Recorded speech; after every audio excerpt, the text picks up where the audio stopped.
Hi, welcome to this module in Power Automate Basics, which is around approvals in Microsoft Teams. But really, actually, it's about inviting a human into the automation process. And why invite a human into the automation process? Well, obviously, humans have value to add. It's about that Power Automate vision. Humans should only have to do a task where they can bring unique human value. And things like an approval is in that vein. It is in that step of unique human value. So we need a way of inviting humans into the automation process, and approvals is by far one of the most common ways of doing that. So there are a few ways of doing approvals. Actually, three methods I'm going to talk about. There are two labs that are in this course where you can automate these approvals. The easy method, which is the next lab in the series, is using the flow bot, and there is a particular task, a particular flow, an action in Teams. On the Teams connector, there's an action that allows you to post a choice of options as the flow bot to a given user, and that's the one that we're going to use. Super easy, really easy method, and good just to get an idea of the type of things that are possible. There's also a techie method. We will include this in a lab as well. And this is using the adaptive card method. Now, adaptive cards means that you can post cards as a message in Teams with things like images and icons and different colored text and tables. You can see you can get quite complex with the thing that you're posting to the person, to the human, inviting that collaboration in.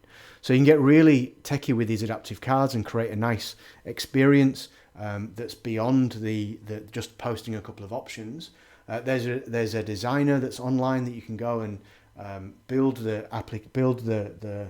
adaptive card, and then you can copy and paste the JSON, that the text, the code there is JSON.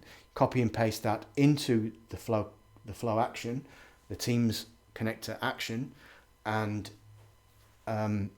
post that adaptive card to the user. So that's a techie method. So there's an easy method that uses an action, really simple. That's one of the labs. The other lab is the advanced method, which is using adaptive cards. And the third method that's sort of in the middle is using an app called Approvals.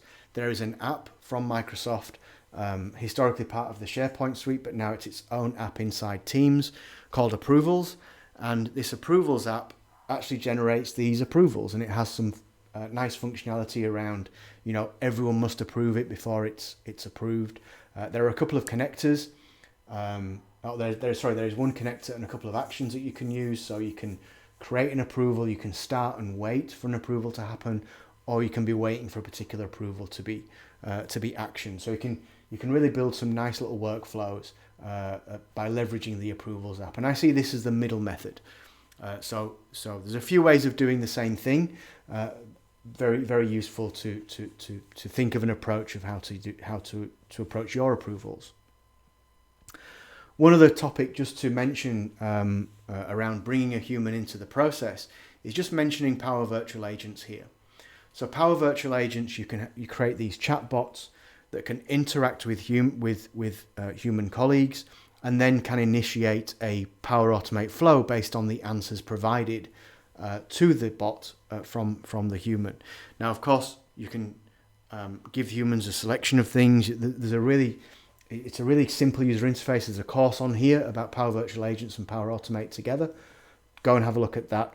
The reason why I mention it here is it is part of that human bot interface, and it is compelling pricing for organizations of a certain size. It is compelling pricing. So in Australian dollars, it's around $1,400 a month. That's for 2,000 chat sessions. A chat session is 50 back and forth. So hi bot, hey Tony, how's things? Good, thank you. That's four messages of one session. So, and you can have 100 messages in a session. So an unlimited bot. So you have a HR bot, an IT bot, and as long as it's less than 2,000 sessions, then that's the price there. And you can scale it up. Now, the reason why I mention that is that any Power Automate flow that is initiated in the context of a Power Agent those use rights are included in that license fee.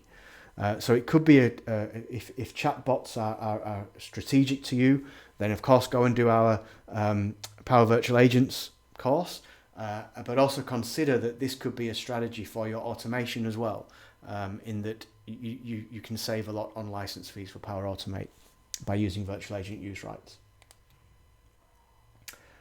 So on with the labs. There's 2 labs, one with using the Flowbot and one with using adaptive cards. Thank you for watching, and see you in the labs.